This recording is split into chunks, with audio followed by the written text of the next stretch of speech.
Shut up and sit down.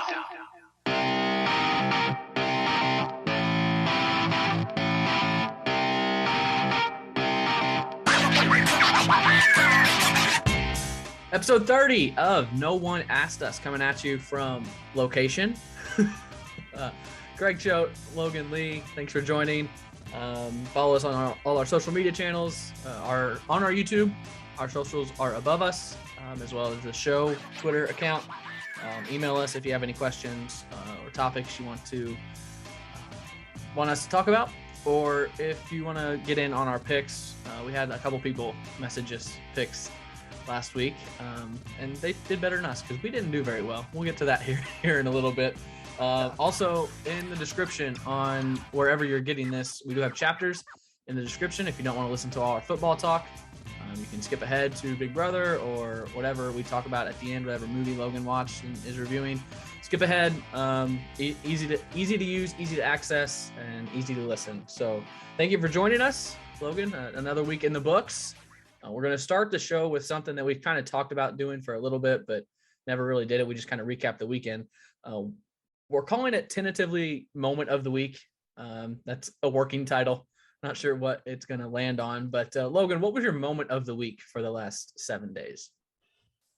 Well, this was kind of sprung on me because I hadn't really checked the rundown the last few days with being the long weekend and everything. So I was going over it today. And so I had one that came to mind very quickly. And this was just last night. And I don't know if this is one of the things that you were going to talk about. But I spent the week, Sunday yesterday in Indianapolis, went down to an Indians game, came home, watched Big Brother, caught up on that from the night. And then turned on the end of the Florida State Notre Dame game. And just watching it. Allison and I were just, keeping an eye on it while we were doing other stuff. And Mackenzie Milton. I mean, it's just incredible.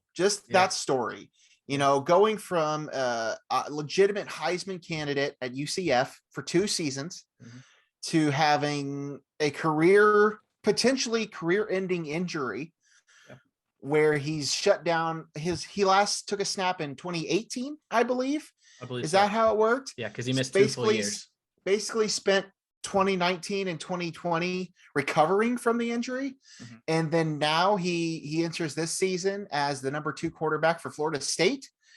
And it just so happens that their starting quarterback in the 4th quarter loses his helmet for 1 play, so has to sit out for 1 play. Mackenzie Milton comes off the bench, throws some 20-yard pass down the middle or whatever, and then they just keep him going. And he just rolls in.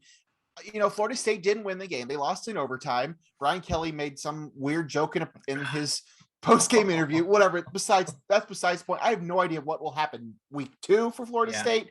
I don't know how they're going to work that in. But that's just really cool to see him do that.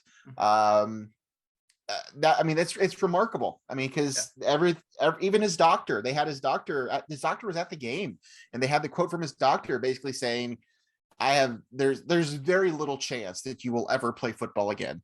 You'll be lucky to do normal people things. And he defied the odds. 2 years later, he's out there helping Florida State come back to nearly beat not a top ranked team, but top 10 Notre Dame team at home to open up the college football season. So for my moment of the week, definitely Mackenzie Milton for sure. Yep. That was one of my 2 that I was going to go with. He severe knee leg injury against South Florida in 2018.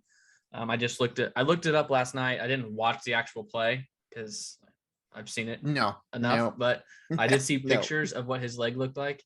It was his right knee leg, and his bottom half of his leg was going the complete opposite direction than it's supposed to.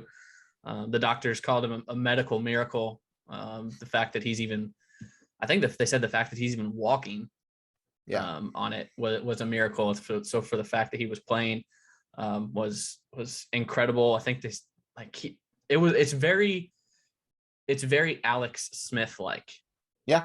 very similar to the Alex Smith injury, and a former NFL quarterback, what he went through. Like they were talks of like cutting off his leg and not even being able to walk. There was artery damage to his leg, like the blood wasn't flowing right. So yeah, that was one of my two for sure. My other one, and we just talked about it right before I hit record for us to go. Logan brought it up. We talked about it last week. Jim Cotter passed away. And Friday night, St. Joe Ogden played at Unity it was the next game after Jim's passing. Jim's son, Austin, as we talked about last week, on the team, plays defensive line. And Kofi Coburn and Coleman Hawkins show up on the SJO sideline to support Austin Cotter. Now, I don't know if there's some other relationship there. Jim never told me about like him being closer to Kofi and Coleman than anyone else, other than Jim just being on the beat and talking to Kofi and Coleman through media appearances and Illini basketball. So I don't know if that was Kofi and Coleman's idea. I don't know if Austin reached out, whatever it was. The fact that they showed up in Unity to support Austin for all that he's going through. And there's some stuff that the public doesn't even know that family's going through. So for them to show up, it says just tons about the class and the guys in that Illini basketball program for Kofi and Coleman to do that. SJO's athletic director tweeted a picture of Kofi fist bumping Austin on the sideline. Like, it was during the game. So they hung out there, and I'm sure that meant the world to Austin after all he's been through. Yeah. And I don't know, I literally just thought about this. I have no idea like how relevant this little tidbit part of this would be, but you have to also think it's not like Jim was getting a lot of one-on-one time with these players the last year. Yeah. Because every sort of media availability that they had during the COVID season last year was through Zoom. Yeah. So even I don't know, like that's the thing. Like maybe there was some sort of other relationship there that we don't know, but like even though, as I said, the last year, it's not like Jim was getting a lot of, time with those guys. So I don't know. I agree with you. That was really cool when I saw that. Definitely a highlight for the week. It just says a lot, as you said, about those guys, and looking forward to basketball season for sure, especially after Saturday. We can talk as much or as little as we want about that, but to piggyback off what you just said, though, Coleman Hawkins was just a freshman last year too. Right. So any relationship that Jim had with him was even before he got to Illinois. And I doubt Coleman Hawkins had much media appearances last year as a freshman because he wasn't really even playing. So that even says more. Excuse me. There is one more thing that's not on the rundown that I thought of just 30 minutes ago before we started recording here that I want to talk about, because Saturday is September 11th, the 20-year anniversary of September 11th. Me and Christy have been watching a lot of kind of docu-series about it. Nat Geo just came out with one that they worked with the 9/11 Memorial and Museum in New York. They worked with to make. It's pretty good. They talked to a lot of survivors and firefighters.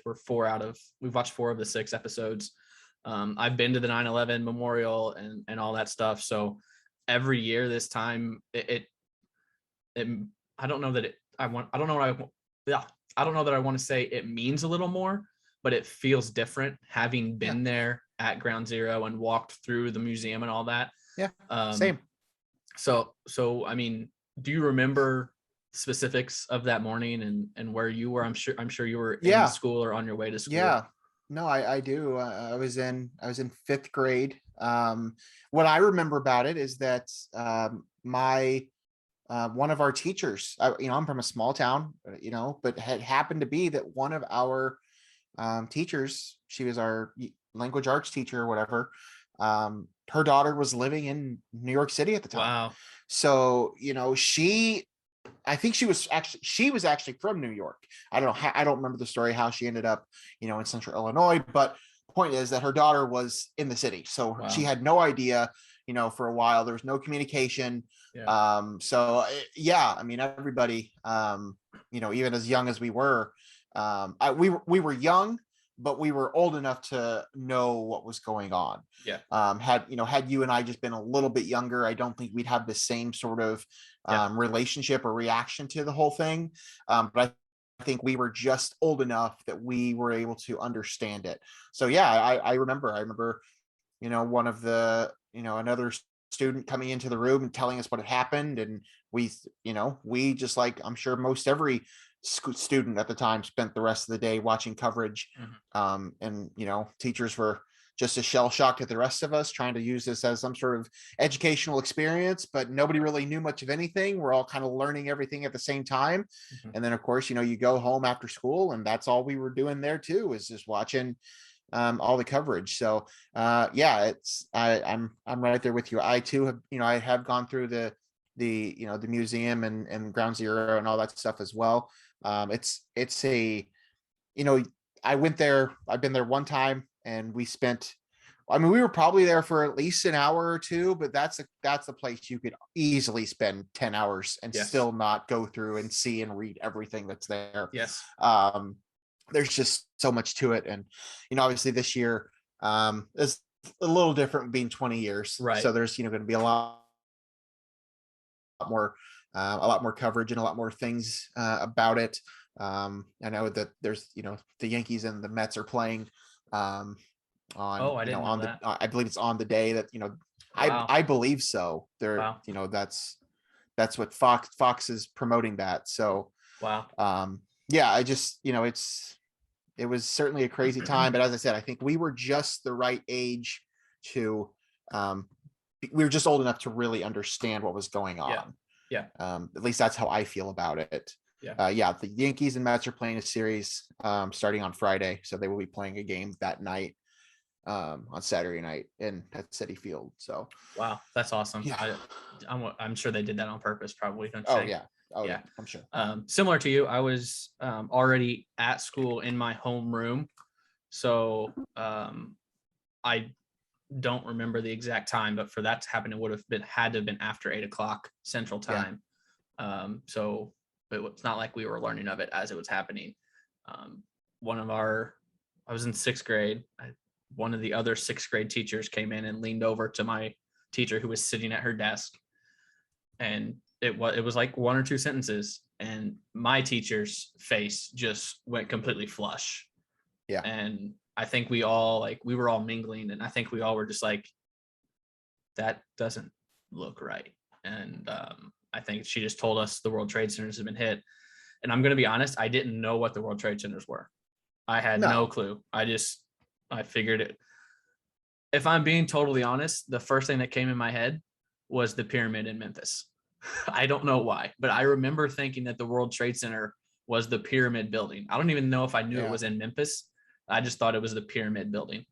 That was my first thought, but then she turned it on, and like you said, I think we watched it for most of the day. But coming from Central Illinois, something in New York, or for me, Southern Illinois, I don't think or at least I didn't fully grasp what was happening. No. I just knew it was a huge deal and all that. Yeah. So I'll always remember the moment of finding out, but everything from there on, like, I don't remember watching the coverage or like even talking about it after the fact very much. Something I do want to plug though, Geese College of Business's new podcast that we are putting out, the Geese Download. Ding.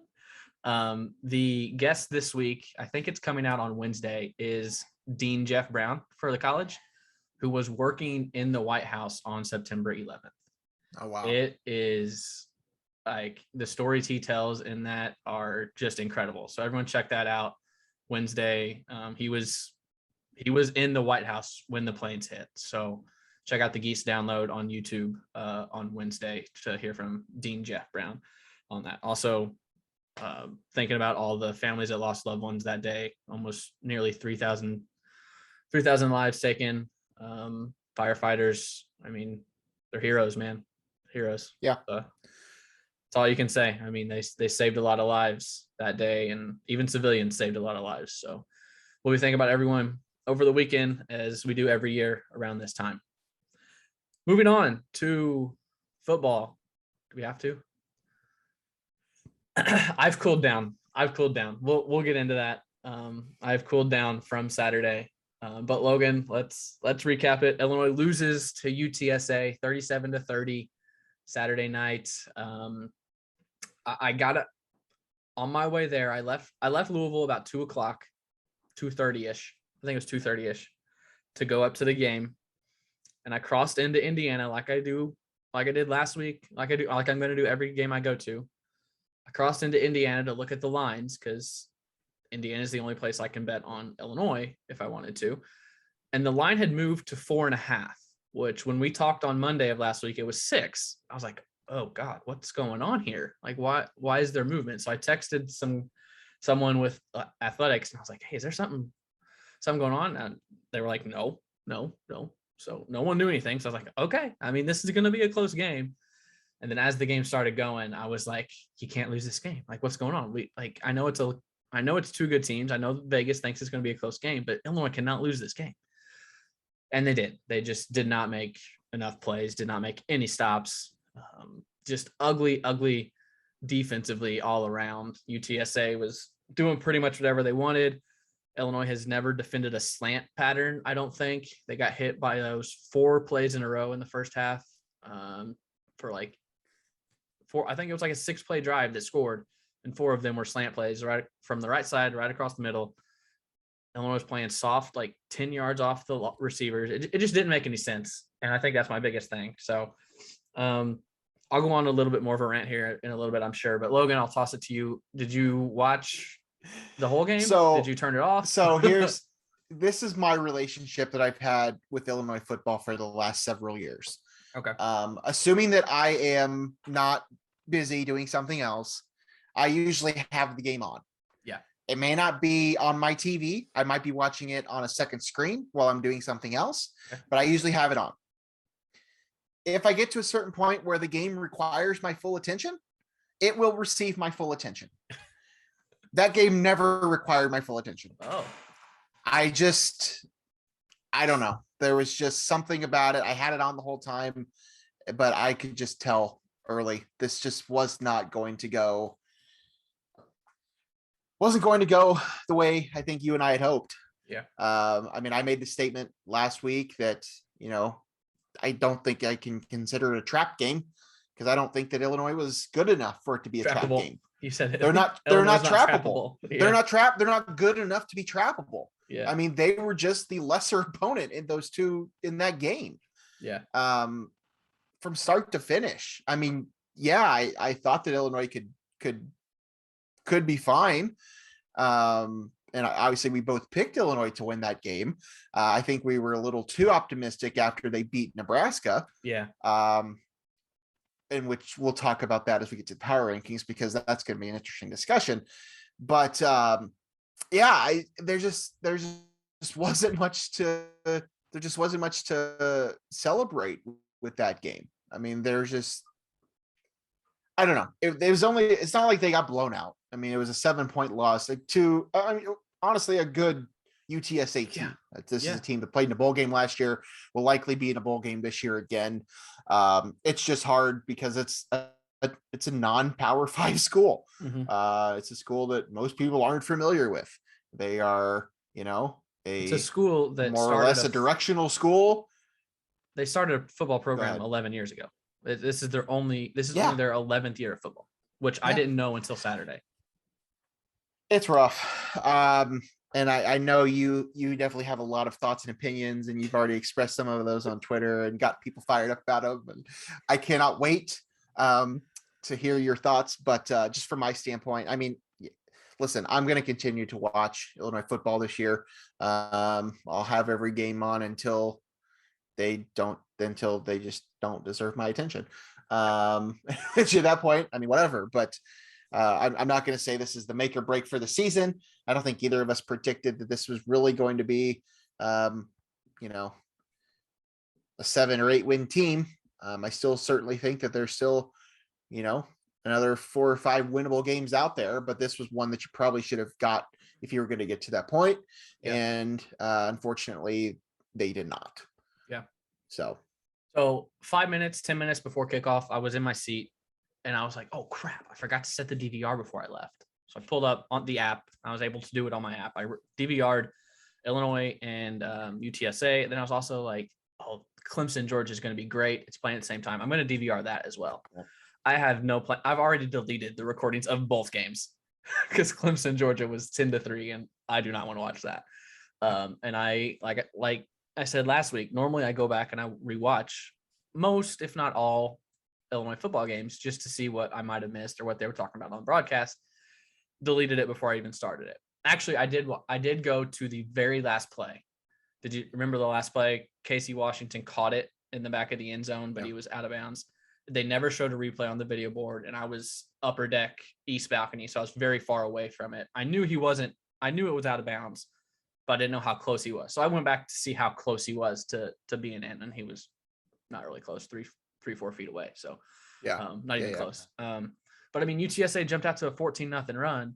Before that, I had texted my friends, like after the first 2 drives, I was like, oh my God, they cannot handle our line, Illinois' line on offense or defense. Our Illinois' lines are just going to manhandle this because Illinois was getting some push a little bit. But then UTSA jumps out to this 14-0 lead, and Illinois is just fighting from behind. And this isn't a team that can come from behind. It's such a struggle. If this team gets behind 2 scores, 14 points, they were lucky to get it back within 7 or 3. Yeah. It was bouncing between that 3 and 7 point range for that whole second half. It's just not built that way. The defense just got ripped to shreds, and I don't even know. I don't know where to start. I think our lines, Illinois' lines, I keep saying "are" now that I'm not in the media. Illinois' lines are. You're a fan now? Yeah, we're not getting any push. UTSA was blocking the defensive line very well and allowing holes. Like the Illinois, I think, cut it to 3. Yeah, they cut it to 3. And then it was 3rd and 2 from like the 33 in the fourth quarter, like 4 or 5 minutes left. And UTSA busted that last run right up the middle. Like that, their offensive line just did exactly what they wanted. They opened a hole, and he ran right up the middle of the field for 33 yards and the score to make it 37-27. I don't know where you start with the defense. The defense that looked so good against Nebraska and took them out of pretty much everything they wanted to do. This UTSA team they did whatever they wanted to do to Illinois' defense. Yeah. It just was not a good performance. Over 500 yards, more than 500 yards of offense for a Conference USA team. Yeah. Not good. It's I don't want to say that the Illinois offense is good enough to single-handedly win them a lot of games, but they're good enough to compete. Mm-hmm. And I'm just not sure what the defense is at this point. I think that's kind of the general consensus among most people at this point. There's still a lot of questions to be had. And as I've said, there's definitely still winnable games out there. Yeah. So I'm not ready to write off the season just because they lost a game at the start of the season. But was really not the way that I think most people wanted to or thought that game would go. Yeah. So, the defense did lose Keith Randolph in the first half, which is it's a big loss. Bielema said today, Monday, that it's not a season-ending injury. Apparently, Brandon Peters is going to practice this week. He's not cleared for contact, but he's going to throw a little bit, which he also warmed up on Saturday in full pads. But then when they came out for the game, he just had his jersey on with shorts. Same with Chase Brown. They were without Chase Brown Saturday. He warmed up in full pads, but did not play, just had his jersey on. Chase Hayden was out. Those Chase Brown, Chase Hayden are running backs. Mike Epstein got banged up in the fourth, so he was unavailable in the fourth quarter. So, just a little bit of injury there, the injury update, but nothing severe. It sounds like as of yet. And it sounds like Peter's injury is a lot less severe than we thought. Yeah. Because last week we talked about him breaking a collarbone or something, and I don't think that's the case because if he's already throwing and practicing. So that's what they said. He was even. I mean, Bielema never said he was going to play, but he didn't exactly rule him out before last week either. So that was my first indication that this is probably not as serious as we think. So, and as I said, I was watching, but I wasn't fully paying attention. We were all gung ho about Luke Ford last week. Yeah. one catch, 5 yards. One catch. I mean, did But- something happen there like that I'm just not seeing, or They did. One of the coaches said after the game that they do need to get Luke more involved. But on the flip side, Daniel Barker looked pretty dang good, yeah, and no, he that's did true. not against Nebraska. So Yeah. it was No, like a that's true. flip flop there. Yeah, they said Luke Ford needs to get involved more. He had one catch, and then he had a pretty costly pass interference on the last Okay. drive. Yeah. He basically set a basketball screen on a cornerback on a crossing route. So yeah, that's going to get you a flag. You asked me what I learned Saturday. Is that what you just asked me? Yeah, you no, just but asked what me. did you learn? I learned that I might need to delete Twitter during games. so that you don't say things, or that Yeah. you don't read things. Heat of the moment stuff. I stand by most of it. I said that I've got 2 tickets to every home game. I'm not driving 3 hours to watch this garbage or something like that. I understand where you're coming from. Right. I get that. Now I do understand why, because I did read the replies on that. And I do understand what some people were saying. Yes. But you bought those tickets before you moved 3.5 hours away. Yes. So that's what I'm trying to clarify. It's one thing. If you were still living in Champaign, you would still be there at every game regardless. Now you have to justify driving 3.5 hours, finding a place to stay. I get that. I understand where you're coming from. But as I said, I do understand also where, some of the people there are other people that drive 3+ hours to every home game and have done it for 20 some years. Yep. And will always do it. So I get that too, but your situation is a little bit different. I mean, you literally just moved. So, I get that. Yeah. So I basically said, I'm not driving 3 hours for this. And people were like, I don't even remember. It got a lot of replies, and people were like calling me out and all that stuff. I did have a lot of people say that they're interested in the tickets though. So if there are games that I'm not going to go to, I've got people that will take them. But yeah, it's not me giving up on the team. It's not me not being a fan anymore. I mean, I've been an Illinois fan since like 2000. I'm not going to give that up. No. I'm going to support the team. I'm going to watch every game. No matter what, I'll watch every game. I think Bielema is the right guy. I think the program is on the rise. I think he knows what he's doing. He's won in the Big Ten. Love the hire. Love everything he's done. This is just a setback. I'm still going to support. I'm just not going to drive 3 hours to do it. To go to every game. To go to every game. Yeah. Like Logan You'll still go back for some. Some. There are some. Like the next game, actually. The 17th, the Friday night game. I have to be in Champaign for work that morning and afternoon. So while I'm there, I'm going to use my tickets. I'm going to be there. The next home game, Charlotte, I have a wedding, so I'm not going to be there. I already know that for that. But like later in the year, if I know Wisconsin's homecoming, that one's like 50-50. I don't know if I'm going to go to that one or not. But after that, I think there's only 2 left after that. If they're 2-8 going into the last couple of weeks, I'm not going to drive 3 hours to watch those games. So yeah, no, you have a tendency to come off kind of negative from time to time, and that was obviously, you said that in the moment. Yes, and as I said, I know what you were getting at, and I understand where you're coming from, but you can also interpret that as he's already giving up on this team. No, I understand. I understand. Just so the words come out of my mouth.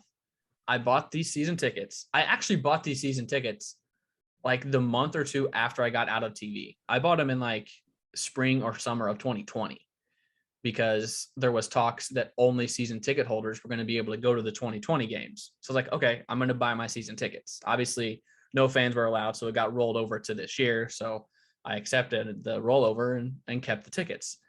And then I move a month before the season starts. Like I thought I was going to be in Champaign for the football season. I was going to go to every game. If I still lived in Champaign, I would have zero problem going to every game.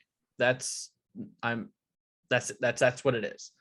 So this is just a matter of, like Logan said, driving 3+ hours, finding a place to stay, driving back the next day. It's just a lot to do for a program that isn't a top 40 program. That's all it is.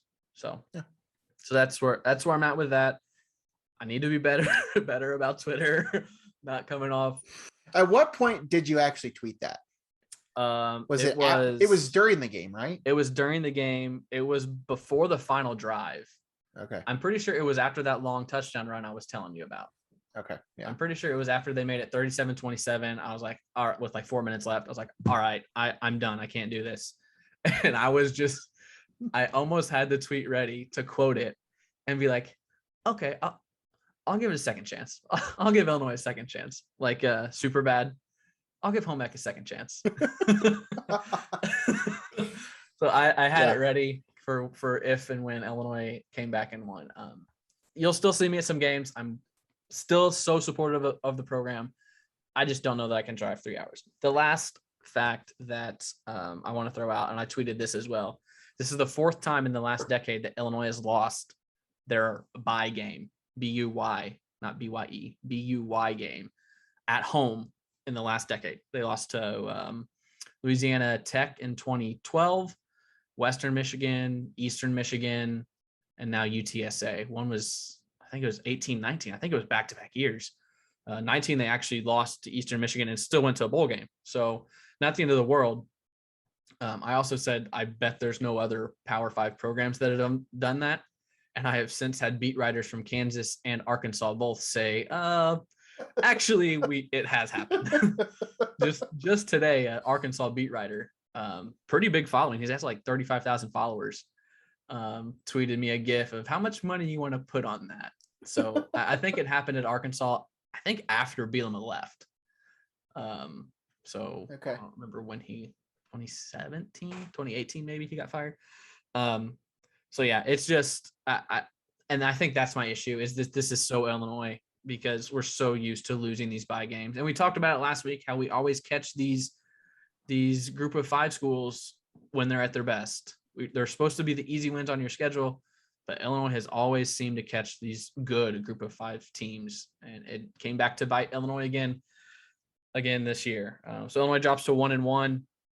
They head to Virginia, who beat William and Mary 41-0, I think 43-0 on Saturday. So they're coming in 1-0. Don't know a whole lot about Virginia. All I know is their head coach is Bronco Mendenhall, who I think had pretty good years was he at Utah State maybe? Hold on, let me look at this. I got him pulled up here. BYU. He was the head coach at BYU for 10 years. A pretty good program at BYU, it looks like.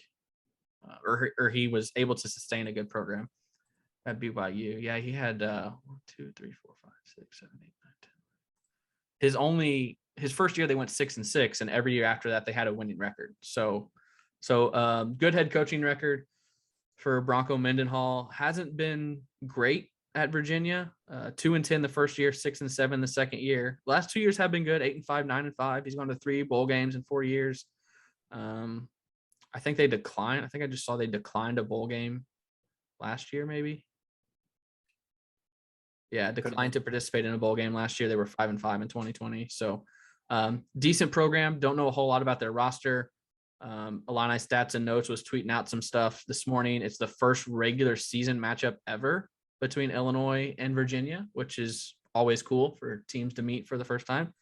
But with the Alliance, you might meet them every couple of years. I don't know about that. It will be the second straight weekend that Illinois has played another orange and blue team. Yeah, you can't use your orange and blue line. Yeah. 2 weeks in a row. I don't know how they keep doing that, but Florida next week. Former Illini offensive coordinator Rod Smith works for Virginia now. He's an offensive analyst, so he's not any coach or coordinator, but he's an offensive analyst there. A lot of Illinois just doesn't play ACC schools very often, it seems like. The Stats and Notes account was tweeting some stuff. Illinois' last win over an ACC affiliated opponent at the time was 1999 against Virginia. That was a bowl game, actually, against Virginia. They're 22-12 all time against teams currently in the ACC. Illini's last win over a team currently in the ACC was a 41-20 victory over Syracuse in 2007. But at that point, Syracuse was in the Big East. So that's not even an ACC win. So yeah, just not very many parallels with this matchup, which is kind of cool. I like playing new schools. I think that's kind of why I like this alliance. If for scheduling purposes, Illinois plays a Pac-12 and an ACC school every year, I love it because it doesn't happen a lot. So, what are your thoughts heading into Charlottesville on Saturday? Well, I'm a lot less confident now. Yeah. Than I would have been had Illinois won on Saturday. Granted, I'm not totally sure how I would have. I don't know that I would have picked them to win anyway. Even if they had beaten UTSA on Saturday. Yeah, I had this as a loss. But I'm pretty confident I did too. But we'll see. I mean, I certainly think this Illinois team is capable of doing some things. We've seen that the offense can be steady. We'll see if Brandon Peters is back. The defense looked good against Nebraska, looked pretty bad against Texas San Antonio. So I don't know what you're going to get, but going to an ACC team on the road, that's probably not in Illinois' favor. But I wouldn't totally rule it out. I don't know what the line's going to be for this one. I think did we already talk about it? Do we know what this is? It opened at 13 and it's down to Virginia by 10. Virginia's a 10 so point favorite right now. Yeah, I mean, I'm not picking Illinois to win. I'm not even sure I'd pick them to cover. But I wouldn't necessarily rule it out either. I don't think Illinois is. I'm ready to call them that. I'm not ready to rule that out yet. But I'm still not gonna pick them to win. But it'd be great if it happened, but we'll have to see. Also from stats and notes, I didn't see this one earlier, but I just saw it. Illinois will play a road game against a non-conference Power 5 team for the first time since traveling to North Carolina in 2015. I didn't realize that. Seriously? I remember. Yeah, that's what. I remember that game. Yeah, Illinois will play an ACC opponent for the first time since 2016 against North Carolina, which was the sellout with Mitch Trubisky at Memorial Stadium. I remember that. Yeah, I guess after that, the big non-conference opponent was South Florida, and I think they played. No, that couldn't be right. That can't be right. Well, I guess they're Group of 5. They're not Power 5. So and then what was the big non-conference team the last 2 years? I guess 2020 there wasn't one because it was an all Big Ten schedule. Yeah. So it would have been 17, 18 would have been South Florida. Who would they have played in 2019? Non-conference. You want to know? I can probably tell you. What year do you want to know? 2019. 2019. I can only. That was Lovey's. It was the bowl. It was the bowl year. Did they beat someone? What was the non-conference? 2019. Bowl year? They lost to Eastern Michigan. It's a good one. It's a good one. No, they won this game on the road. On the road. It is a notoriously bad school that they're not even considered Power 5 anymore because I don't even know what conference. Oh, it was UConn. Yeah. It was UConn. They almost lost at UConn. They almost lost to UConn. That's right. UConn is a women's basketball school and nothing else. That's right. Okay. Yeah. All right. So we figured that out. So that was the year they started out 2-0 because they killed Akron and then they went on the road and beat UConn and they lost to Eastern Michigan. They lost to Eastern Michigan and then continued to lose for a while. Although they did beat Wisconsin that year. That's the year that was their bowl game, and they won 3 in a row to go 6-4. The Red Bucks. Yep. They won 3 in a row to go 6-4. Then they lost their last 2 games of the year, I think. Yep. So there you go. All right. So we'll get to our official picks, although I think you kind of get the gist of where we're going with our picks. That game, actually, let me get you the details here. That game is crap. Where'd it go? Oh, wrong sheet. It's at Virginia on Saturday. It's a 10 a.m. Central, 11 a.m. Eastern kickoff on ACC Network. So people in Illinois likely won't get it unless you pay a pretty penny to get ACC Network. I live in ACC country now, so I have no problem there. I do too, sort of. Yeah, well, kind of, yeah. They were talking. Not for football. I was listening to the post game on WDWS as I was walking out of the stadium, and Steve Kelly, who has covered Illinois for years, he said him and other guys that have covered Illinois for years have never remembered a game kicking off at 10 o'clock Central Time. I mean, game day's not even over yet. It's bonkers. I don't understand. I don't understand why, and I don't know. Do we know why? Is there I'm an assuming, explanation? Because during last night's game, during the Florida State Notre Dame game, they previewed and they teased a big Saturday slate on ACC Network. It was a quadruple header. So I'm thinking there's like an 11 o'clock kick, a 2 o'clock kick, a 5 o'clock kick, and an 8 o'clock kick. So that way they can get 4 games in. They had to move one up an hour so they could play that late game. I don't know. That's my only thought. It's crazy. I don't know that I like it, but we'll see. We'll see what happens. So yeah, there's the details for you. Illinois 10-point underdog as we talk here on this Monday afternoon, 5 o'clock Eastern time. All right, what's next on the rundown here? Other scores from last week. A couple surprises. Rutgers puts up 61 points. They trounced Temple. Ohio State, 14-point winner over Minnesota. Michigan State at 17-point win at Northwestern. Penn State, Wisconsin was a 16-10 game. Not a pretty game. Not a pretty game. That was on during my drive from Louisville to Champaign. The fourth quarter was, and it did not look good. Michigan State takes care of Western Michigan, no problem. Nebraska handles Fordham. Iowa just clobbered Indiana. Indiana looked terrible, 34-6. Maryland beats West Virginia at home, and then Purdue beats Oregon State by 9 in West Lafayette. So those are your other Big Ten scores from the week. Nothing, I wouldn't say anything too surprising other than the Iowa-Indiana score, maybe. Yeah, I agree. Everything else seems kind of. Yeah, I mean, Penn State, Wisconsin could have gone either way. Yeah. Yeah. I don't know. I tweeted there was a moment where I thought maybe Minnesota was going to upend Ohio State, but that turned pretty quickly. But we should talk about that. News on Monday: Mohamed Ibrahim, probably the best running back in the Big Ten. Minnesota's lead running back. He's out for the year. They said a leg injury, but if you watch the replay, it's an Achilles. His Achilles popped, his left Achilles. Yeah. So he's out for the year. So that's going to impact Minnesota's. The rest of Minnesota's year. And I also saw that Michigan's, I think, leading receiver, I don't know his name. Yeah. But like one of their top playmakers is also out for the year. So Michigan and Minnesota also both lose some key playmakers on the offensive side of the ball for them. So let's get to our power rankings while we're talking about the other schools, as we always do. How much change in yours? I think everybody except my top 3 changed. I only have one team that did not move. Oh, okay. That's what we like. That's what we like. Yeah. So we'll start at the bottom. Who's your 14 this week? See, okay, here's the 12 through 14 is difficult. And I don't, because, 2 teams have played twice. They played each other. One of them beat the other. And then the next week, that team that won lost, and the other team destroyed a team. It's just, after 1 week, it's hard. And I know that I don't even know if he listens, but he's definitely going to see the tweet and he's going to respond and he's going to hate us for saying this. So Johnny Soul, I'm sorry, but I'm going to start with Northwestern at number 14, just because they're 0-1.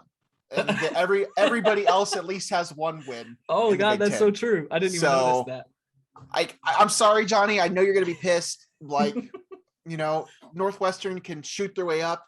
I have them moving down 6. Again, literally, this is just because they're 0-1. Yeah. Everybody else has a win. So I'm starting with Northwestern at 14. I am as well. I watched that game from start to finish. They looked awful. Northwestern just looked really, really bad. And Michigan State looked a lot better than I expected. So Michigan State vaulted up mine pretty high. But yeah, I'm with you, Northwestern. I said at the beginning of the year, I have them picked last in the West. I do not think they're very good. So that's 14 for me. 13, who you going with? Again, this is tough, and I don't know that there's a right answer here.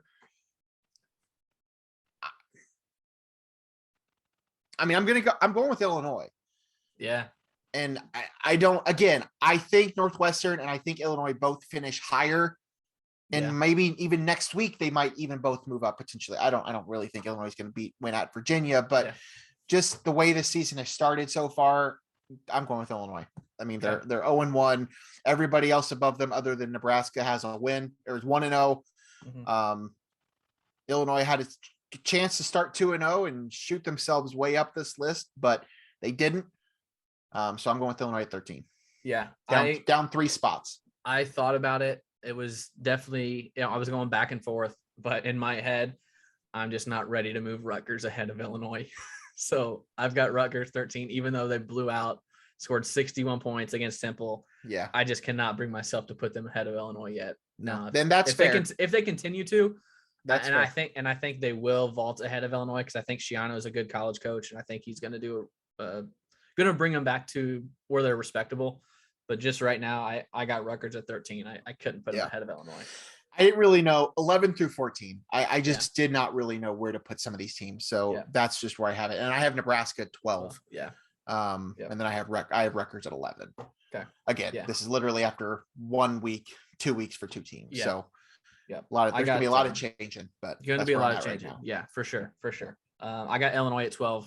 They dropped from 10, I think. So they dropped 2 spots for me to 12, and Nebraska does go ahead of Illinois. I think, and I said it last week while we were doing these, I haven't given up on Nebraska. I think there's just a lot of turmoil in the program right now. I think they're better than Illinois. I think they're better than probably the 2 or 3 teams right ahead of them. But it's just trouble for them right now. So I do have them above Illinois, and I expect them to go a little bit higher in the rankings as the year. So I got Northwestern, Rutgers, Illinois, Nebraska, 14 through 11. So getting into the 10 here. Who took the 10 spot for you? Purdue. Yeah. Purdue with the win over Oregon State. I have them moving up 2 spots. Again, super early, hard to tell where we are at this point. But they got a win against the Power 5 conference school. So I mean, that's certainly enough for me to move them up a couple spots. So I'm going with Purdue. Yep. Same logic, same spot. Didn't see any of that game because it was on at the same time of Illinois. But I think a 9-point win, covered the spread. I think the spread was 6 or 7. So good win for Purdue to start the season. 9. This is my biggest riser, Michigan State. Same. I mean, I mean, it is what it is. I mean, they beat Northwestern, who I personally think Northwestern is better than 14. I know you've said that you probably think they're probably in that right spot, but I mean, either way, it's, they're 1-0 against Big Ten schools right now. So biggest riser up 4, Sparty. Yeah, I got them at 9 as well. Like I said, with Northwestern, I watched that entire game. And Michigan State looked pretty good. They got some playmakers. They're my biggest riser as well. They're up 4 spots as well. They got some playmakers. Mel Tucker has done a really good job in his first couple of years. I thought they were going to be right there with Northwestern in the basement for most of the year. And I don't know that that's the case anymore. I was really impressed with Michigan State. Yep. Moving on, I think I probably know who you're going at 8, but let's hear it. Maryland. Yep. Yeah. I mean, that's kind of the dividing line, I think. I agree. I think there's a clear top 7 and there's a clear bottom 7. I agree. And I think Maryland is right now at the top of that bottom 7. Mm-hmm. But they moved up 1 in between last week and this week for me. Yep. So Maryland. Good win for them at home against West Virginia. West Virginia. Yeah. So getting into the top half of the conference now, who's taking that 7 spot for you? Indiana looked bad. Yeah, they fell. They look bad. And I know I was high on them going into the season, coming off the season they had last year. I think it's possible they're better than how they looked against Iowa, but they got throttled. They got throttled against Iowa. So to start the season, they're down 3 spots for me. I have them at 7. Yep, down 3 for me as well. They're also at 7. Is there any chance that the rest of our rankings are different? Very likely. I think it's very likely because I think it's pretty obvious how the top half shakes out, in my opinion. Indiana, I know it's one game and you can't overreact, but you can't help but look at that score and feel like last year might have been a little fluky. with COVID and just It's things bouncing certainly their way. possible. But we'll see. I don't know who they have this week. I think it's a pretty easy game, maybe Idaho. So they should be able to bounce back. Right. So yeah, Indiana at 7, 6. Michigan.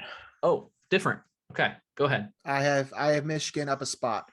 I mean, obviously you could go a couple different directions. There were a couple teams. There was a couple teams ahead of them that did lose. So you could certainly, consider one of those, but I'm keeping Michigan in this spot. They did go up a spot, as I said. But for right now, I have them at 6. Okay. I'm dropping Minnesota to 6. Minnesota dropped a spot. I think that for the most part, they looked really good against Ohio State, but you did lose Mo Ibrahim.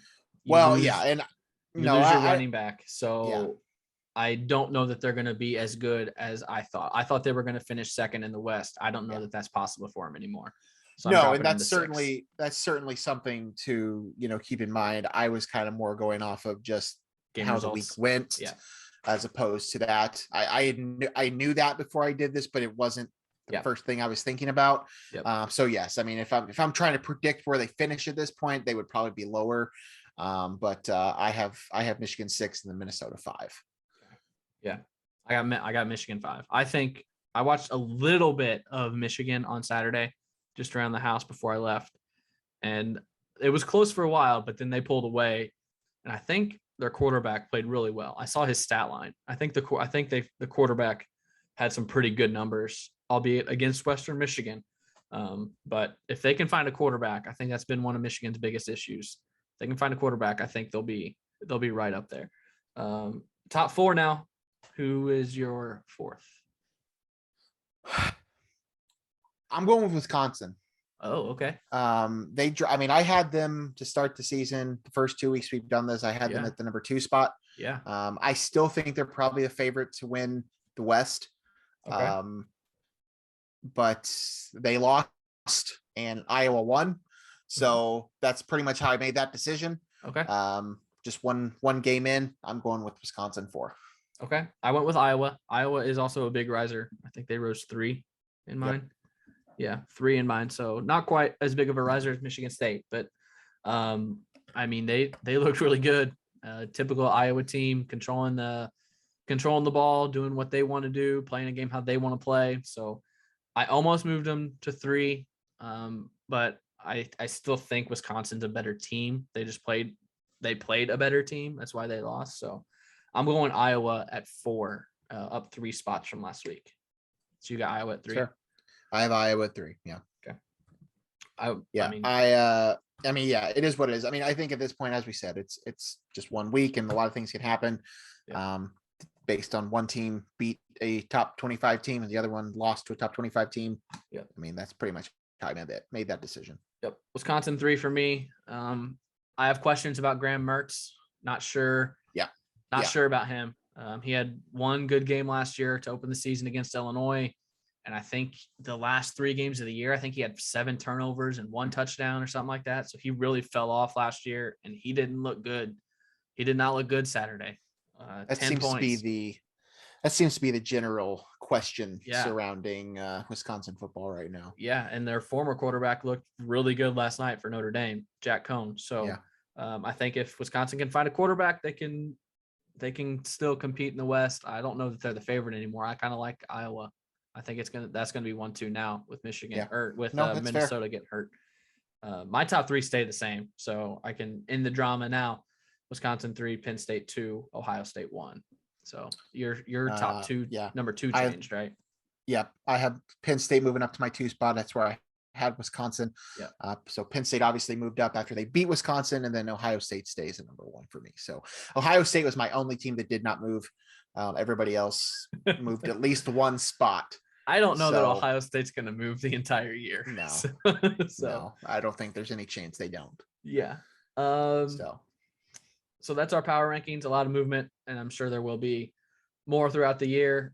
Every Big Ten team plays a non-conference game this week, so no conference games to shake things up. But getting into the picks of the week, both of us are sitting at 9 and 7 right now on the week. and we picked tonight's game. Remember, we're recording this on Monday. We picked tonight's game, Louisville and Ole Miss, last week, and we both went with Ole Miss. So we're 9-7 with one game left. I'm 3-3 on the national stage, 6-4 in the Big Ten. Logan went 4-2 on the national and 5-5 in the Big Ten. So Logan maintains his one-game lead. He's 12-7 on the season. I'm 11-6 with one game remaining. Pardon my French, but a pretty shitty schedule this week in college football. We are going to pick every Big Ten game, and then we've got 6 other games on the list. None of them really have any appeal. There's 2 that are marquee games that we'll get to at the end of the Big Ten slate. So we've got a lot of picks, and we've already been going for a little bit. So we're going to run through these. I think a lot of these we're going to have the same. We might have the same picks the whole slate. So we're going to start with Youngstown State and Michigan State. Youngstown State is awful. So I'm assuming we're both going to go with Michigan State. Yeah, I'm taking Michigan State. I don't think there's any chance that doesn't happen, but there were quite a few FCS upsets last week. So that's true. I wouldn't rule it out, but I don't think it's going to be Youngstown. I don't think it's Youngstown. I think Youngstown lost their opener by like 40 points in the FCS. So Miami, Ohio travels to Minnesota without Mo Ibrahim. Who you got in the Twin Cities? I'm still taking Minnesota. Yep. That's obviously going to be a big loss for them going forward. But for right now, I'm going to still pick Minnesota for that game. Yeah, I think Miami, Ohio struggled in their opener as well against a top Power 5 team. Not sure, remember who, but Minnesota for me as well. Another FCS matchup for a Big Ten team, Indiana State at Northwestern. Northwestern pick up their first win of the year? Yeah, I would think so. I would think they're going to be too much for the Sycamores. They're going to need a win, so it'll be a good place to start for them. Yeah, I watched some of Indiana State last week because they are actually week 0. Week 0 they played Eastern Illinois and Terre Haute, and I watched some of that just because live close to Eastern Illinois for a little bit, and they had trouble putting away the Panthers. So I'm going to go with Northwestern there as well. I don't know how good Indiana State is in the FCS ranks. One matchup of Power 5 schools, Rutgers is at Syracuse. So a couple former Big East opponents now in the Big Ten and the ACC facing off in the Carrier Dome. Who are you going with? Syracuse at home. Wow. Yeah. Wow. Okay. Taking Syracuse. Okay. I think Dino Babers is still their coach. Do you know? Yeah, I think he is as well. I think so. I think he is. I don't think he's so. Fired. I think Syracuse is really bad. I think Rutgers wins by like 15-20. They put up 29 points against Ohio. Okay. That's your argument. Go with it. I'm going with Syracuse. Okay. I'll probably lose that one, but we got to have something different. I know. I'm going with Rutgers. Like I said, I think Rutgers is on the rise with Greg Schiano. A team we were just talking about, UConn, that Illinois beat a couple years ago. They host Purdue this year. Any chance the Huskies pull this one out? No. Boiler up. Yeah. UConn might be the worst FBS football program. They are really, really bad. Really, really, really bad. So if Purdue loses, I might have to console Derek Favert, make a phone call and make sure he's okay. We are both going with Purdue on the road. Ball State at Penn State. Penn State. Ball State's all about cash and checks. They were at Notre Dame last year, going to Penn State this year. They got to get those money games. But, that's something. That's what we didn't mention with UTSA and Illinois. Illinois paid UTSA $1.1 million on Saturday to lose. Yeah. Buffalo. I'm also going Penn State. Sorry, David Letterman. Buffalo at Nebraska. 2 in a row for Nebraska. Yeah, 2 in a row for Nebraska. Yeah. I know Buffalo probably still has a lot of his players, but Lance Leipold, remember that name? People thought he was coming to Illinois. He is now in Kansas. I remember. He has built Buffalo up pretty well, but I think Nebraska also pulls that one out. Eastern Michigan at Wisconsin. Wisconsin. Yep, Wisconsin. That'll be win number 1 for the Badgers. Yep, I don't think they lose 2 in a row. Idaho at Indiana. Indiana. Yes. I think they're better than what we saw against Iowa. I don't know that they're going to have the same season they had last year, but I think they should be able to get their first win against Idaho. Yeah, I think a couple former Champaign St. Thomas More Sabres play for Idaho. Really? DJ Lee and his younger brother. I forgot what his younger brother's name is. At least that's at last check. That's where they were. I'm not sure if they're still there or not, but going to Indiana with that one. Howard at Maryland. Do the Terps go 2-0? Yes, Maryland. Yeah. Go with the Terps. Yes. Yep, I agree. Correct. Yes. And then there are three other fairly marquee games, although with Washington at Michigan kind of lost some of its luster after number 20 Washington lost to FCS Montana. I think only the fifth or sixth time that an FCS team is beat. It did lose its luster, but I think it made it even more intriguing in terms of where you go picking this game. It's true. I don't know. I've been sitting here staring at this matchup. I have one team highlighted, but I've been staring at this matchup pretty much since I started doing this several hours ago.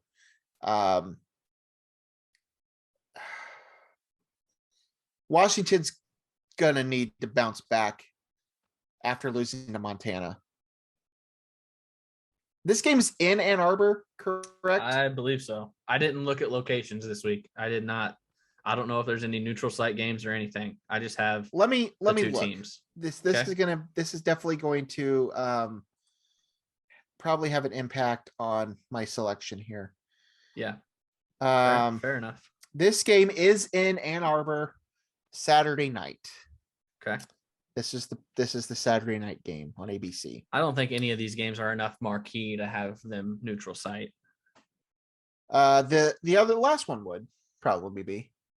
Yeah. They haven't got to it yet. Yeah. I'm going with Michigan. Okay. I'm going with Michigan at home. They'll start 2-0. Unfortunately, I think this will be an 0-2 start for the Huskies. Yeah, I'm going with Michigan. You were thinking about that a lot more than I thought you would, and a lot more than I ever would, because I think Michigan wins pretty handily.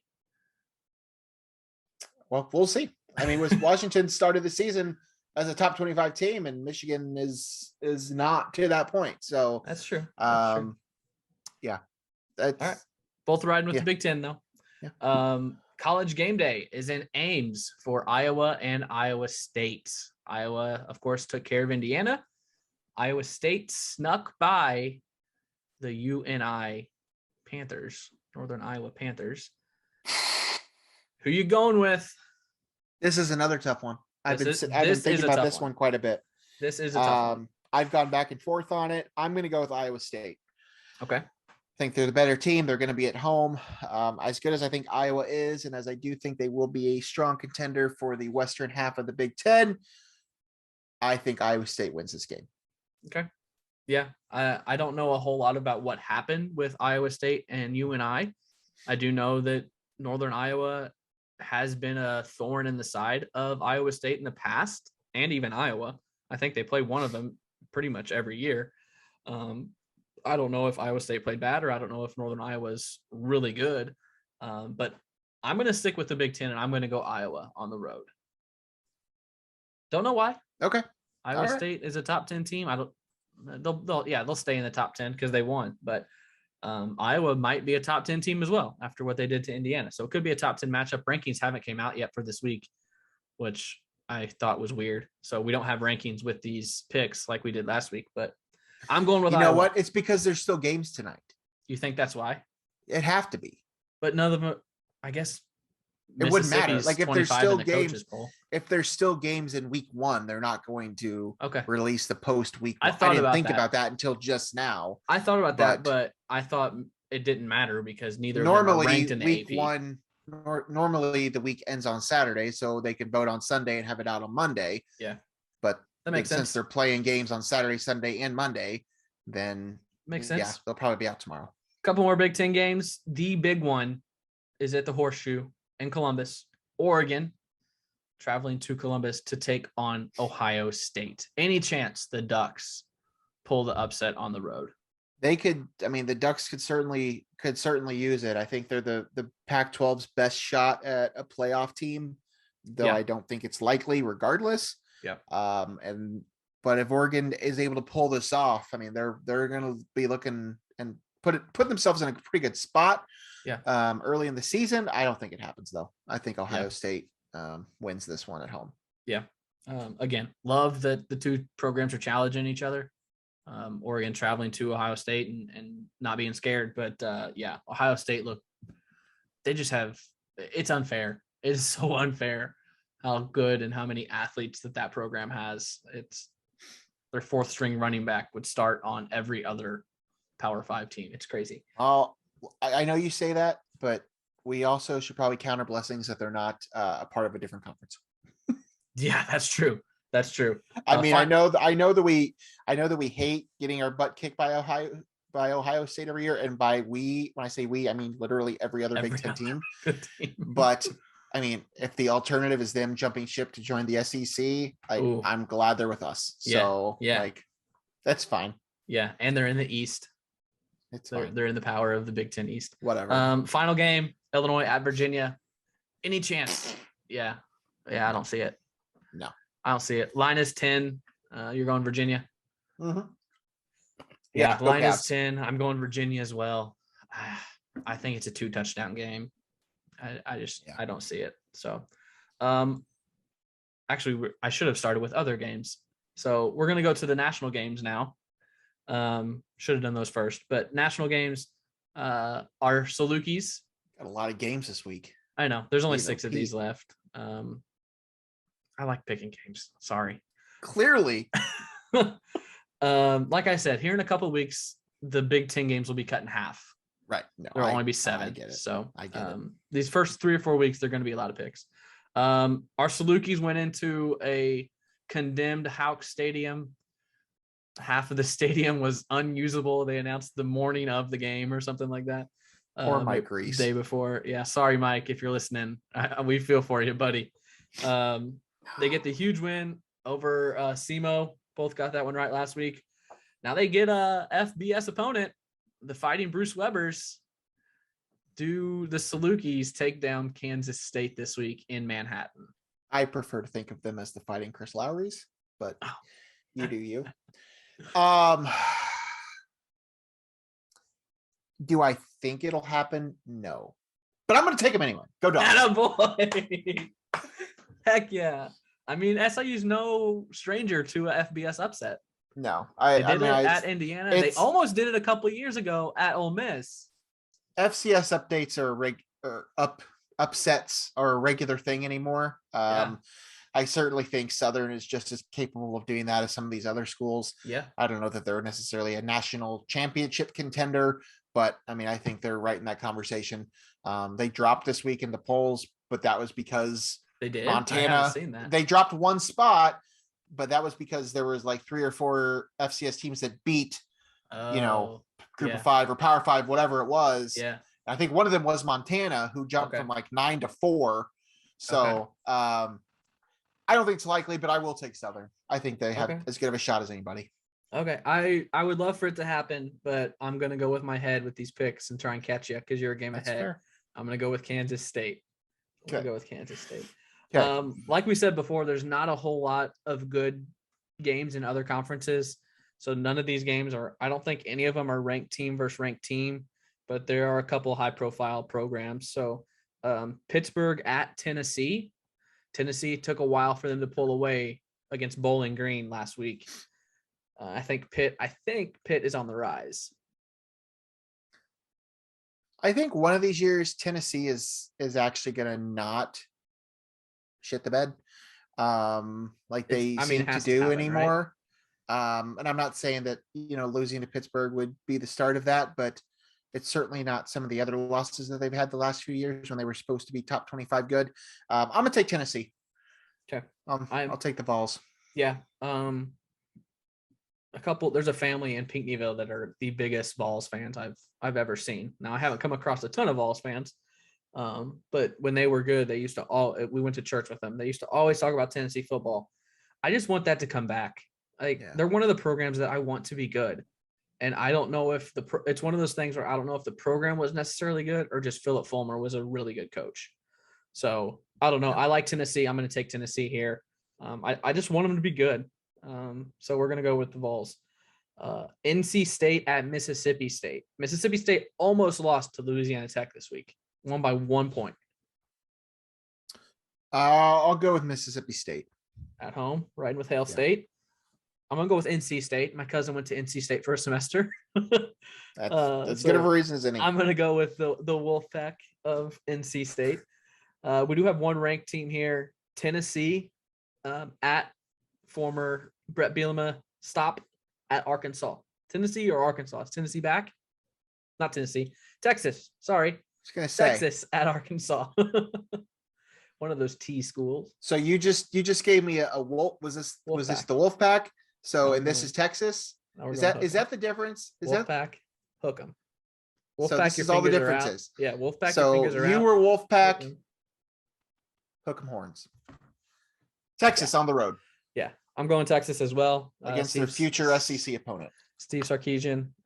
Yeah, I didn't even think about that. I saw Kirk Herbstreit was on, I think, Pardon My Take, and he said that Texas, the Longhorns, are the Cowboys of college football. Because like if every big team brand, if every team was up for sale, who would go for the most? Who would cost the most? And Texas would be right up there. But when's the last time Texas did anything? Vince Young. Yeah. So yeah, that was his point. Like, when's the last time the Cowboys have done anything? And they would be the most expensive. So it's funny that they're both in Texas right there. Both taking Hook 'em horns. We're gonna go to Stanford at USC next. That's a Pac-12 conference game. Yeah. USC. Yeah, I don't know that Stanford's very good. No, they're not. USC's the better team. They're at home. Yeah. I'll go with USC. Yep, same. Stanford lost to Kansas State last week. I think by double digits. So I'm gonna go with USC as well. Fight on. We're doing all the hand signals on YouTube if you're not watching. And our last game, an SEC matchup: Missouri at Kentucky. Both teams big won game, man. Both teams won their opener. Big game. Missouri struggled. Did you see? You probably did. I'm sure you did because you live on Twitter. Did you see Antigua?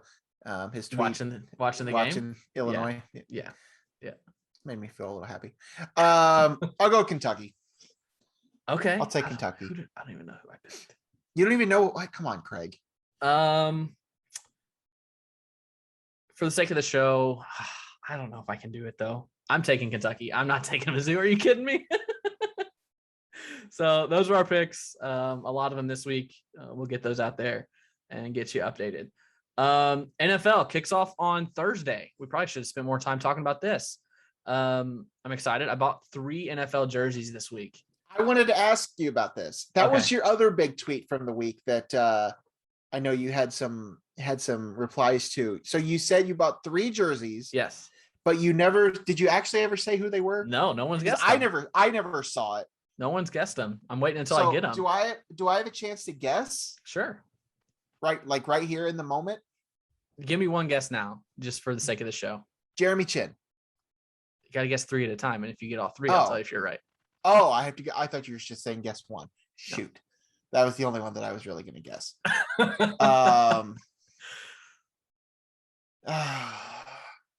I don't know. I don't know. I'm only going to guess Jeremy Chin. That's the only one that I can honestly think that you would buy. Since you didn't guess 3, I can't tell you if you're right or wrong. Oh, come on. All I'll say is that everyone that replied to the tweet guessed Jeremy Chin, and every single one of them got 1 out of 3. So that's what I will tell you. That one's right.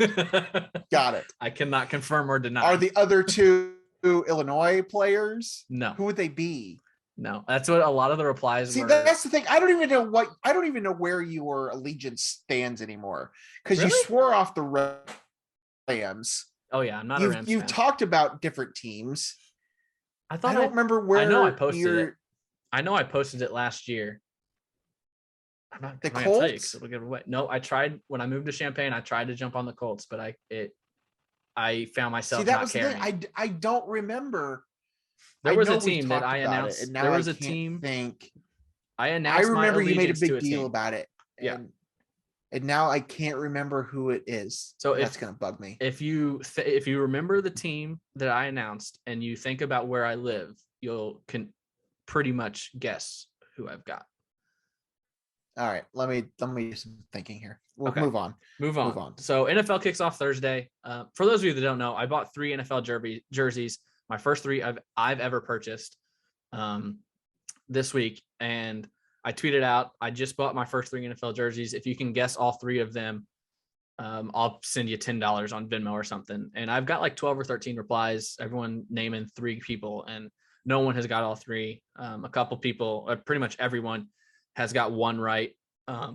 But no one has got all 3. So if you've got a guess, head to my Twitter, tweet me and figure out who the 3 jerseys are. But yeah, NFL kicks off Thursday with the Cowboys traveling to Tampa Bay. I think it's in Tampa Bay. So much like we did with the MLB, we're going to go division by division and give some predictions. We did a lot this episode, so sorry, this is going to be long. Again, there are just chapters in the descriptions if you want to skip to anything in particular. Logan's thinking about something. I'm thinking about your jerseys. I'm not listening to anything you're saying. You just talk. So I don't know that there are many. I mean, there are a ton of storylines in the NFL. I think COVID is going to be a huge storyline this year. We're already seeing it pop up. I know the Patriots deny it, and Bill Belichick denied it, and Urban Meyer I'm not sure what he said, but I think a lot of front offices and coaches took in vaccination status as a part of their cuts and who's on the team and who's not, because the time you're out is so drastically different if you're vaccinated versus if you're unvaccinated. So a lot of these vaccinated players or unvaccinated players could cost their teams a lot if they come down with COVID. So the Cowboys offensive lineman is out Thursday because he tested positive or he was in close contact or something. So I think COVID could be a big storyline again this year with the NFL. Can the Buccaneers repeat? Tom Brady, 44 years old now. Are they the favorite in the NFC? I mean, there's a lot to talk about, but we'll get to things as they pop up. But we've already been going for a long time here, so we're going to get to our predictions to get those in stone. We're going to start with the AFC. I might be solo on the show for the rest of the time because Logan isn't even paying attention. No, I'm listening to what start you're with saying. the AFC East. We can just go who you got 1, 2, 3, 4. Doesn't have to be any description or any reasoning. I think as with the Big Ten, I think there's some cream that rises to the top in both conferences. So who you got in the East? AFC East, Bills. Yeah. Bills. Yeah. You're going all like ranking in each division? I've got 1, 2, 3, 4. Oh, I didn't do that. Okay. I think the Bills will win the division. I don't know necessarily how it all shake out, but I think that's theirs to lose. I got Bills, Patriots, Dolphins, Jets. I think that's fair. You could potentially switch the Patriots and Dolphins. Mac Jones in that offense, I think, is a lot better than Cam Newton in that offense. And Dolphins, I just don't know what you get with Tua. Haven't seen enough of him because they took him really easy last year. So I think we both got the Bills winning that one. In the North, who you got taking that? I think it's a 2-horse race. I'm taking the Ravens. Okay. Go ahead. I think that I could definitely see I could see a couple others. I think the Browns are certainly in that discussion. But I think it's the Ravens this year would be my guess. I did go with the Browns. Go ahead. I went with the Browns, then the Ravens. And initially, because I like their offensive pieces, skill positions, I went with Bengals, then Steelers, because I don't trust Big Ben at the quarterback, but I don't think I can do that. So I'm going to go with Browns, Ravens, Steelers, Bengals. I like the future of the Bengals with Burrow and Mixon and Chase and T. Higgins, but they messed up by not drafting Penei Sewell. Like when you got Joe Burrow and he got injured last year, that's like the biggest draft flub ever. You got to protect him. So I think maybe if they had gone Sewell and Burrow had some protection, I might have jolted him up there, but no. Did you have something else to say about the North? No. I think that division has four fairly competitive teams, but I do think it's pretty much Ravens and Browns at the top. Yeah. I think both of them will probably get into the playoffs at least, with a wild card spot too. I saw someone surveyed like NFL GMs or owners or something about all 32 teams, like basically ranked the 32 teams, and the Bengals came in 32nd, and I was like, I don't see that at all. Yeah. I think they've got a lot of pieces. So They may not be great, but I don't see Yeah. them that. I don't see them that low. they're not the Texans, who, speaking of getting to the AFC South, anyone but the Titans. Man, if they can stay healthy, I think the Colts have a shot, Yeah. but we'll have to see. I mean, there's a lot of question marks there. Yeah. I don't think I don't think it's the Titans running away with that division. I really Okay. don't. I don't think they're that good. I think if it was another team, it would be an easy runaway, but I want to pick the Colts just because I think they do have the talent to do it. Yeah. But I just don't think that I can fully get to that point. So I'll still say the Titans, Okay. but I'm not super confident about it. Okay. Yeah. I'm going Titans, Colts, Jags, then Texans. I don't trust Carson Wentz, and I don't even know who their backup is. Jacob Eason, maybe. I like the Titans. I like what Mike Vrabel does on both sides of the ball. He's got a quarterback that fits his system in Tannehill, and then you got Derrick Henry and adding Julio Jones. I like what the Titans are doing. And then the West of the AFC. I think it's pretty obvious. Yeah, it's the Chiefs. Yeah. It's the Chiefs. I think they're my favorite to get back to the Super Bowl at least. And I think they're obviously the favorite there. I had one of my fantasy football drafts yesterday, and I knew what to do going into it, but I really just wanted to have Patrick Mahomes on my team. So I reached for him higher than I should have drafted him. I took him in the third round, and I get that, quarterbacks shouldn't be going that high anymore. And that's what everybody says. I just really wanted to have him on my team. So I think that they're definitely the favorite there. Yeah. In my keeper but league, that division's tough. I was going to get into that. Yeah. Yeah. There's another couple teams there that I think could give them some fits, but I still think they're the favorite. Yeah. In my keeper league, I drafted Mahomes. I actually drafted Mahomes and Lamar Jackson in the same draft one year. It was the year before he went off, and it's keeper league. So I've had Mahomes ever since, and it's a 6-point passing touchdown league. So you get 2 extra points for passing touchdowns. So quarterbacks are pretty valuable. So I've had him for years. He's got me 1 championship, but I'm going with Chiefs. But 2 through 4, I'm not really sure. I have it written as Chargers, Broncos, Raiders, but I could really see that combination going any different way. So Chiefs, Chargers, Broncos, Raiders in the West. And then moving to the NFC, the East, 2-horse race for me. Who do you got in the East of the NFC? First off, I've been doing research, and I think I figured out your team. It's not hard. It's boring, but we can talk about that later. During the show, Logan's I don't things like not conducive to the show. I don't like this division. I'm going to take Washington. I don't know. I'm taking Washington. Okay. That's it. That's all I'm going to say. Where are you going with it? I've got football team, Cowboys, Eagles, Giants. So I've got Washington, Dallas, Philly, New York. I really like the Washington's roster makeup. Their defense is phenomenal. The line and the linebackers are outstanding, and they've got Ryan Fitzpatrick at quarterback now, who, if he can stay upright and stay healthy, he can sling it, man. And then Antonio Gibson in the backfield. So I like Washington. Dallas still has too many question marks. A lot of offensive skill players. Defense, we know how bad it was last year. They do bring in Dan Quinn and draft Micah Parsons, but still a lot of question marks there. So those, I think it'll be those 2 at the top. I don't think it'll be a 7-9 team winning it this year. I think it'll be like a 9 or 10 win team winning it. Who you got in North? Kings of the North. Packers. Yeah. I'm not a Bears fan. Vocally, I mean, I really, whatever. I hope the Bears do well. I think they're better than some people are predicting them to be. Yeah.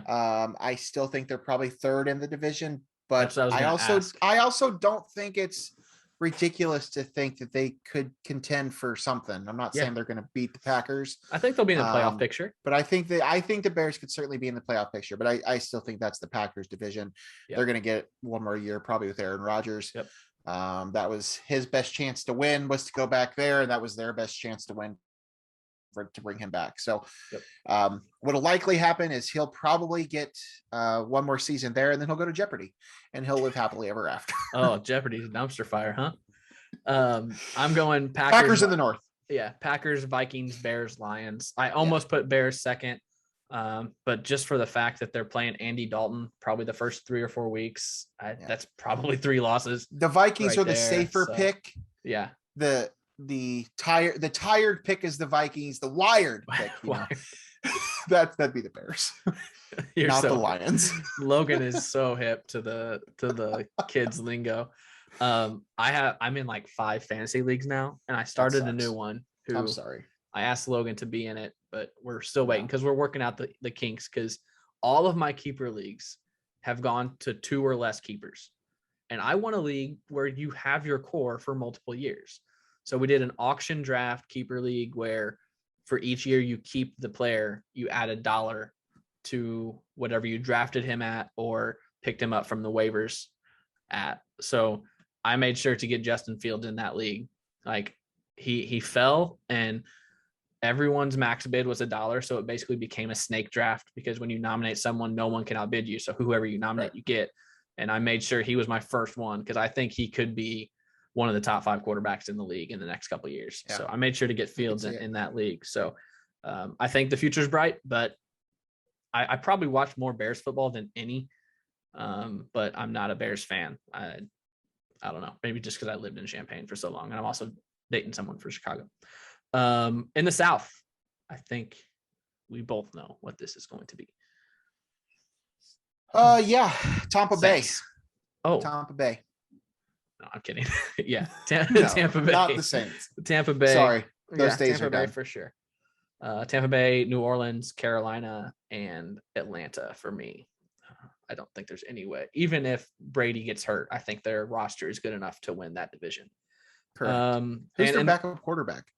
They drafted Kyle Trask. They used to have Blaine Gabbert. I don't know who their backup is, but I know they drafted Trask. And in the West, which I think might be the toughest division in football. Yeah, that's fair. Oh, this one was tough too. I'm going to take the Seahawks. Okay. And I'm going to have I have the Seahawks. As of right now, when I did this, I didn't really love it when I did it.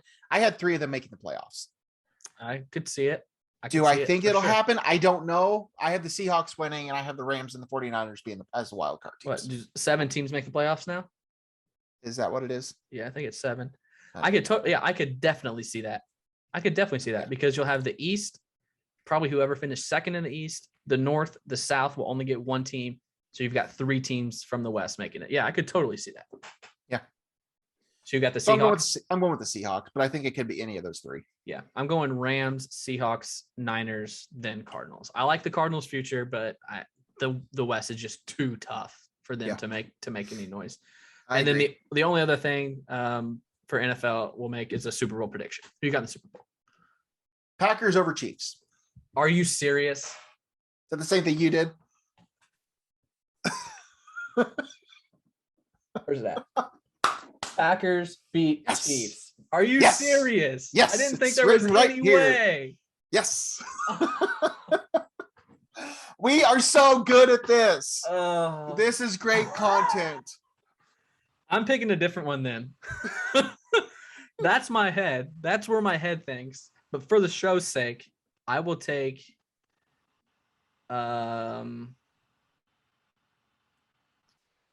I'll take Rams over Bills. That's my backup. Wow. That's the wired version. Yeah, that's the wire. That's the wire. I cannot believe that just happened. It's not that difficult. Come on. They're 2 of the best teams in football. So why would that be that shocking? Yeah, I think Rodgers wants to prove that he's been mistreated and he's going to go ball out and win a Super Bowl. And I don't know if he continues. He'll probably retire after it. But, no, he'll win his Super Bowl, then he'll just go right off into the sunset with his movie star girlfriend or fiance or wife, whatever they are now, and go host Jeopardy until might be wife now because he kept everyone in the dark about the proposal. So they might be married. Did you figure out the jerseys before we leave NFL?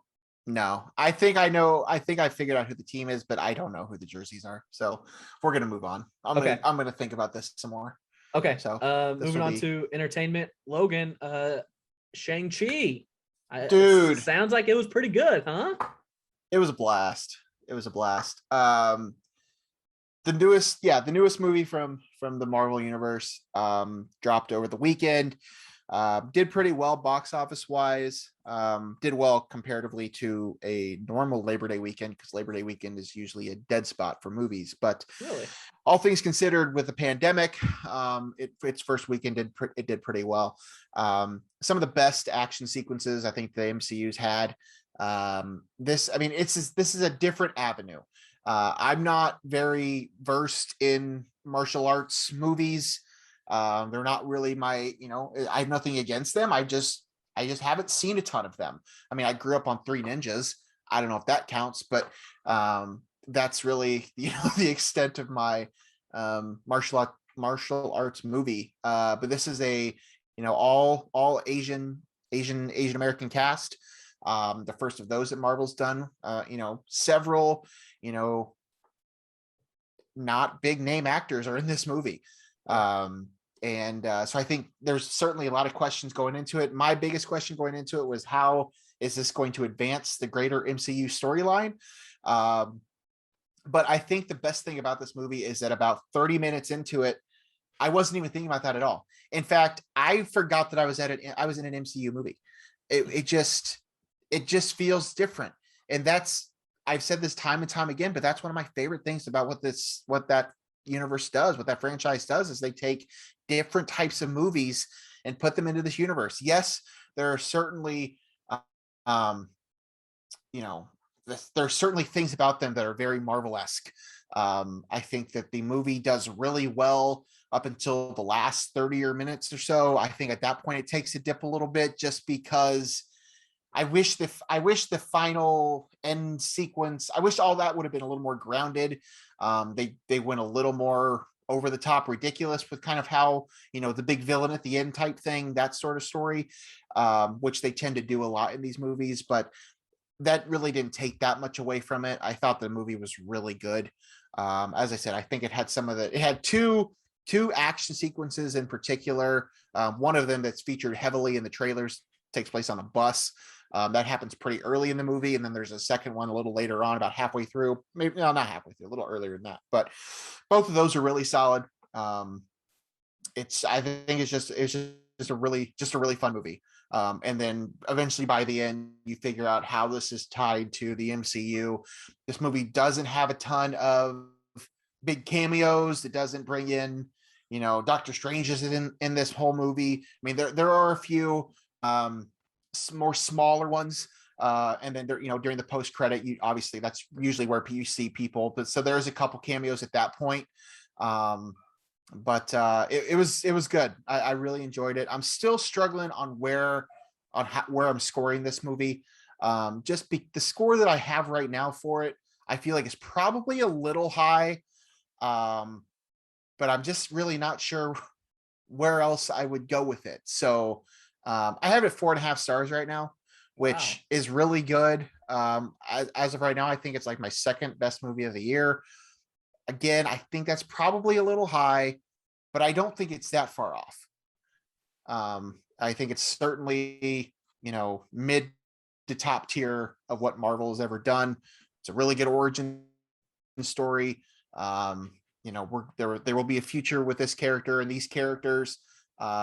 So it's definitely something I would recommend. It's only in theaters now. It did not get a hybrid release on Disney Plus. So if this is a movie you want to see, you got to go to a theater right now.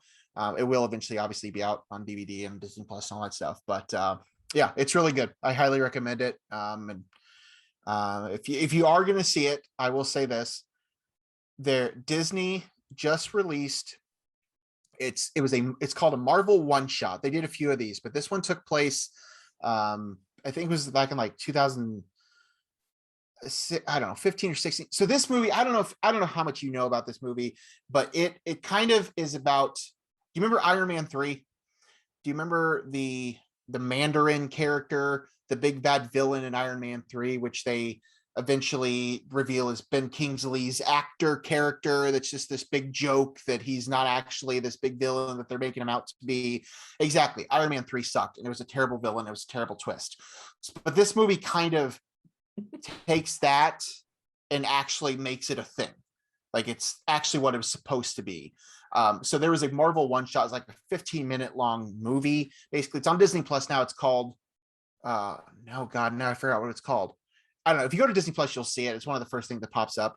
But it's about that character. I would recommend watching that before you see this movie. You don't have to. It's not a requirement, but it's literally 15 minutes long. But it might just help you a little piece together a couple things before you go into this movie. That's all I'll say. So either way, 4.5 stars. It's really good. I would definitely recommend it. Yeah, I don't even know what else to say.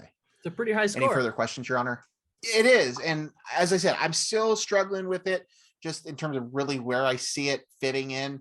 Because the way I do my scoring system, like I give it certain scores for certain things, and then whatever number it spits out at the end is what I go with. And that's what I did this time, just like I do for every movie. I see that number and I think, is it really that high? But then I also go through, try to figure out where I could bring it down a little bit. I'm just really not sure where I'd bring it down any. So either way, it's still easily a 4 to 4.5 star movie for sure. So yeah. Awesome. I recommend it. I know a lot of people, I've seen a lot of people talking about how good it was and how it fits right in and how they had questions going in and now they're not worried about where the MCU is going after what's it called? The Infinity Era or whatever. It's the Infinity Gauntlet or the Infinity Saga. Infinity Saga. Infinity Saga was the first 3 phases or whatever. Yeah. Yeah. So yeah, it's I think we've talked about this before. MCU's getting into characters and origin stories that I have no idea about the characters. No one does. So no one does. So yeah. Good. Glad to hear it. Dear Evan Hansen, still coming. Good time. Still coming. I'm ready for that one. Super excited. I know you were very excited. That episode of Big Brother last week was transition right into Big Brother. I was all about that. Yeah. I'm very excited for Dear Evan Hansen. Yeah. Saw that show on Broadway when I was in New York a few years ago. Been in love with it ever since. And so I mean, there's no way. There's certain movies that come out that there's just no way that I don't love. Like it's just not possible that I don't love these movies. I may not think it's as good as what it could be. I might have some issues with some different things, but like the Lion King remake, like there was no possible way that I wasn't going to enjoy that movie. It wasn't as good as what I wanted it to be. And there was a lot of issues that I had with it, but there was no possible way that I wasn't going to love the movie. Yeah. And that's how I feel about this one. Like there's just no way that I don't love Dear Evan Hansen. It may not be great. They may screw some things up. I may be mad about some things.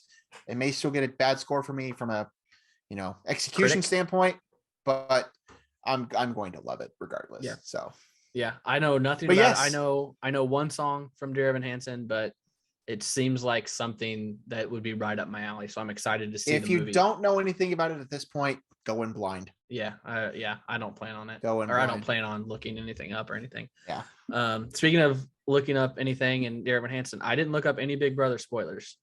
So I was surprised by last night's episode.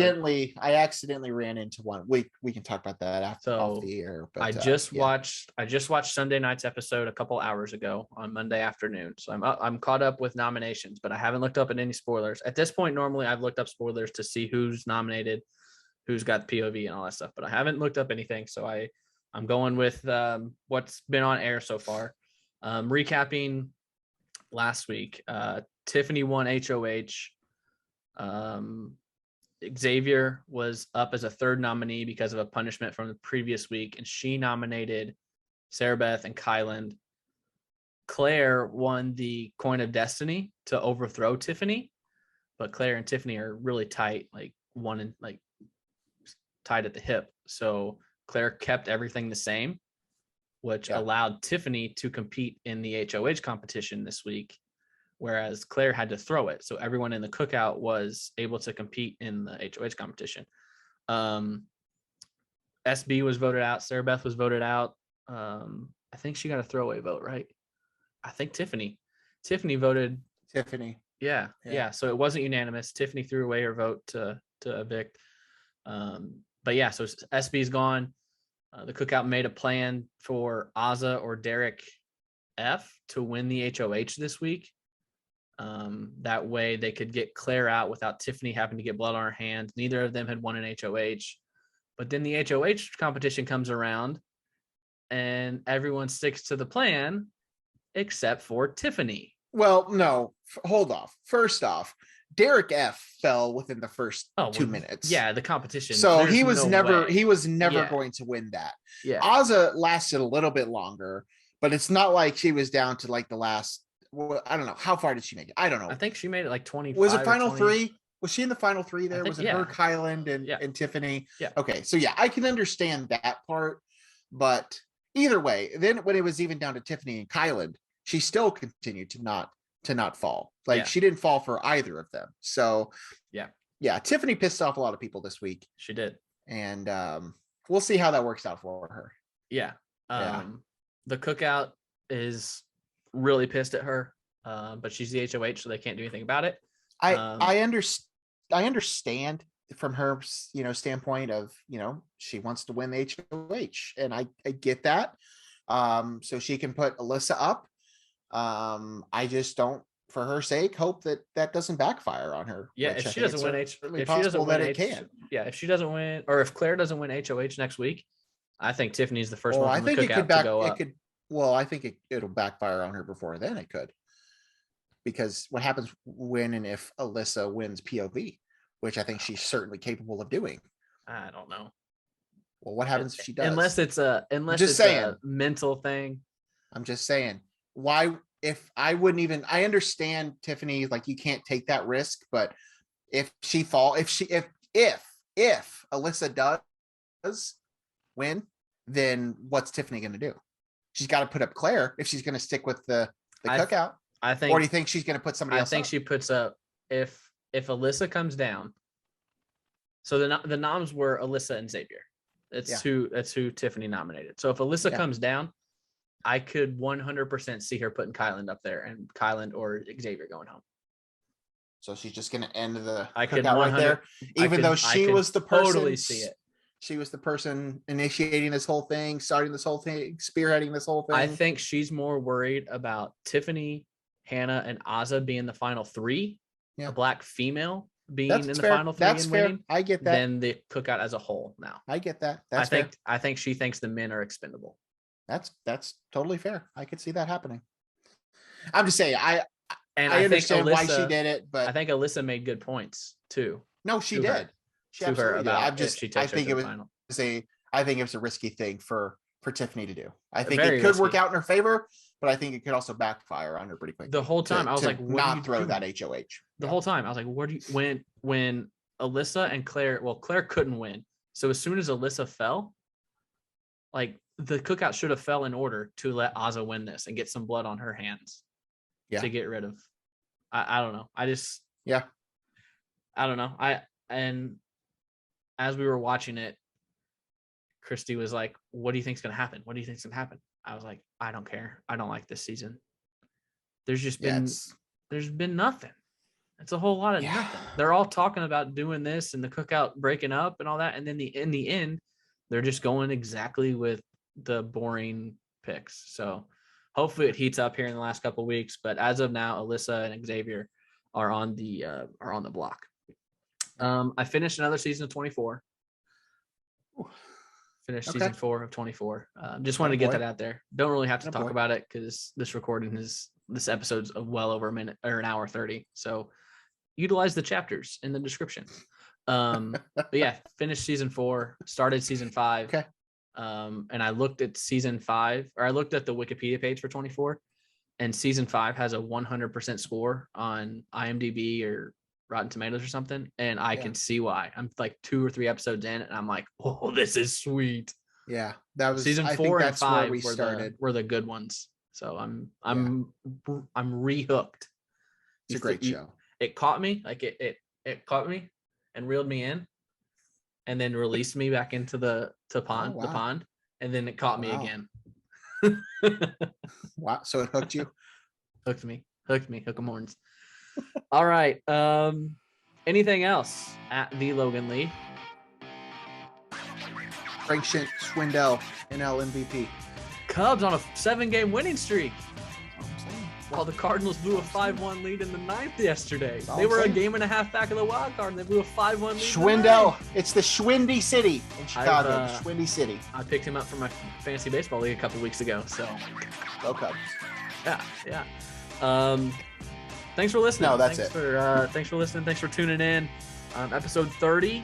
So we got a good little catalog here of episodes. Thanks for everyone that listened last week, our most listened episode of the 30 so far. So trying to keep it going. Like, subscribe, share.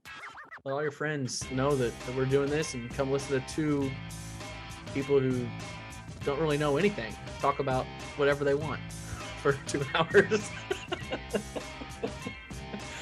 So much confidence. We do appreciate it, though.